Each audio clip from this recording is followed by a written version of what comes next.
given them everything. Not everything. Not yet. Hey everybody, Trickfit here to give you my unscripted thoughts on The Dark Knight Rises.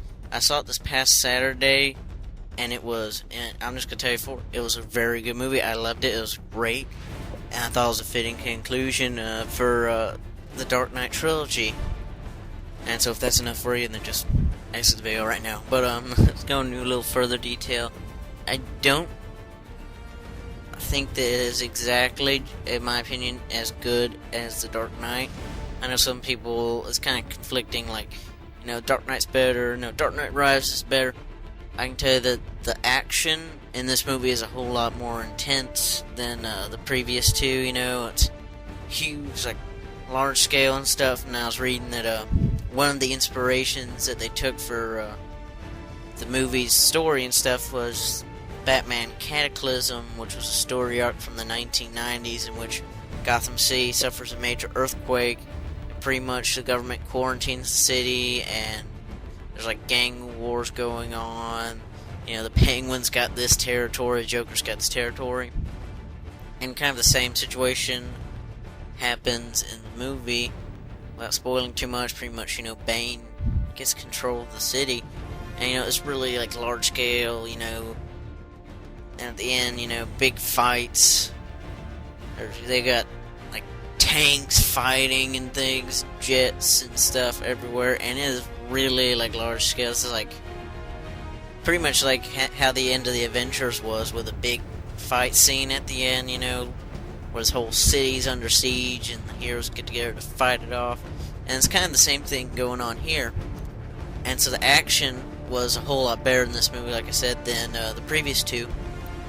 But I think, like, as far as the performances go, Anne Hathaway, she was a good Catwoman in my opinion. She was a lot more close to the comic book character, the comic book depiction of Catwoman, than like Michelle Pfeiffer did in Batman Returns.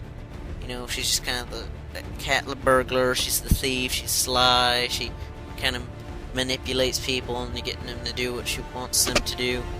And so she did a good performance there. Could have been a little bit better, but not gonna complain too much. It was good. I liked it. Tom Hardy is Bane. I thought that was... I'm not sure exactly how I really feel about his character. It was a good villain, He delivered everything that you would want in a Batman villain. And he's a match for Batman in as far as brains and brawn goes, Like, there's this one part. It's like the first time that they fight each other. Like, Bane just seems to just like happen to have some way to combat Batman on like every front. Like Batman tries to use the darkness, but it's like, hey, I was raised in darkness. I know how to do that and stuff like. And he has that weird kind of booming voice out of his mask, which is kind of funny.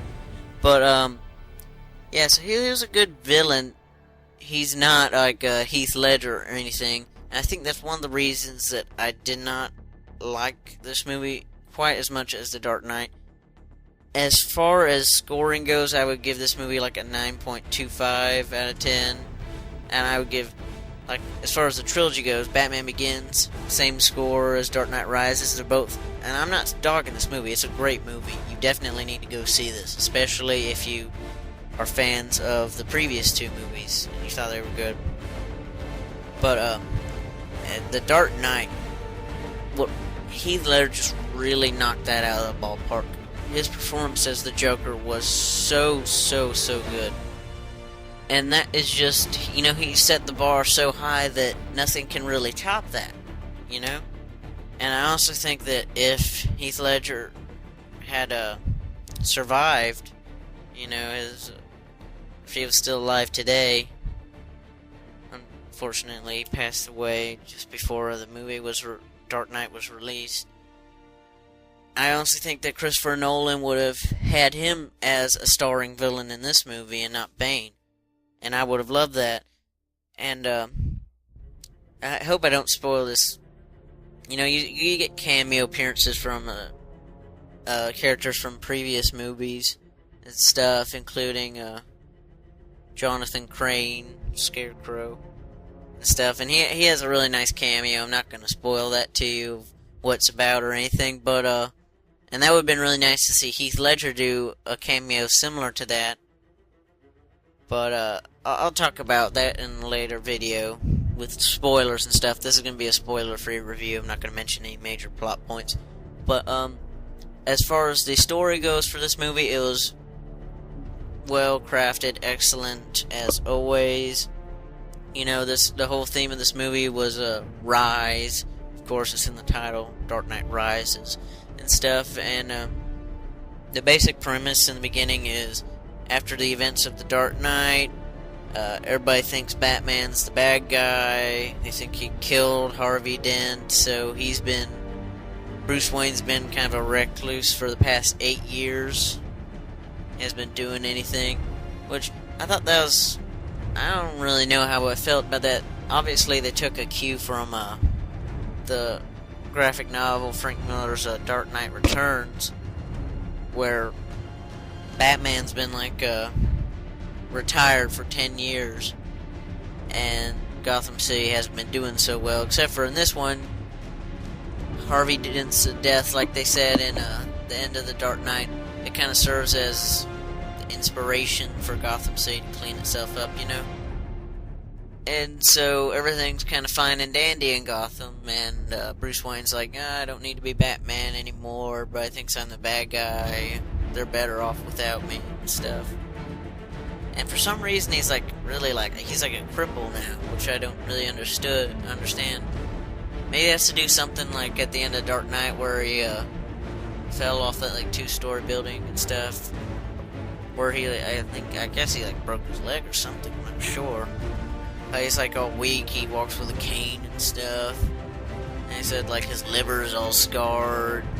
The filament in his bones is all gone and things, which I didn't really understand that too much.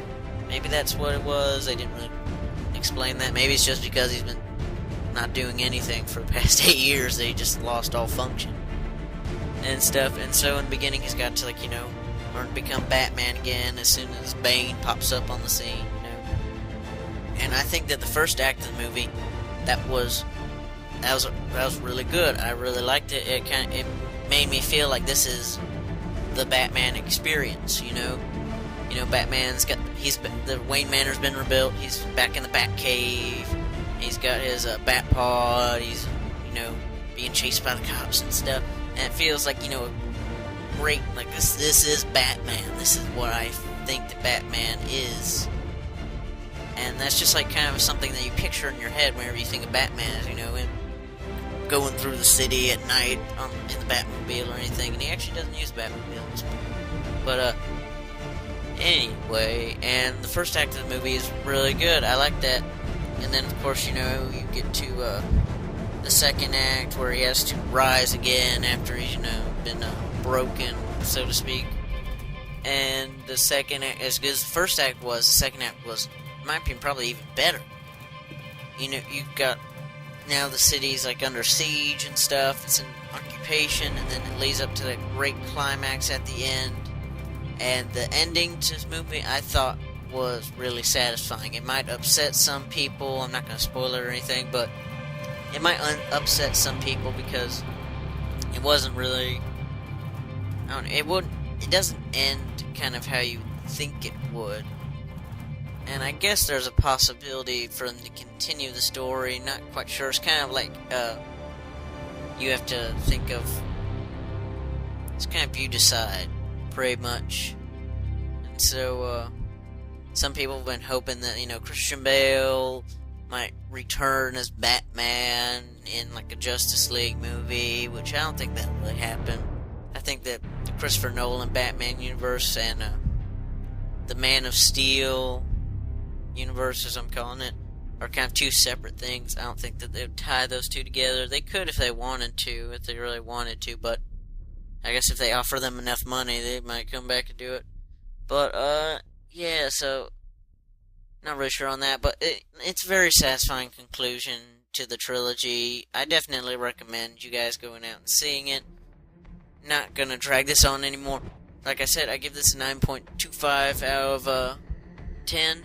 Really awesome movie. Maybe not quite as good as The Dark Knight, but that's like kind of comparing it to something, untouchable. And so it's a really great movie, satisfying conclusion to the trilogy. Go out and see it right now. If you've not seen it, go spend your money on those overpriced tickets and go see it. So thanks for watching as always. This is Joker Fett signing out. Bye.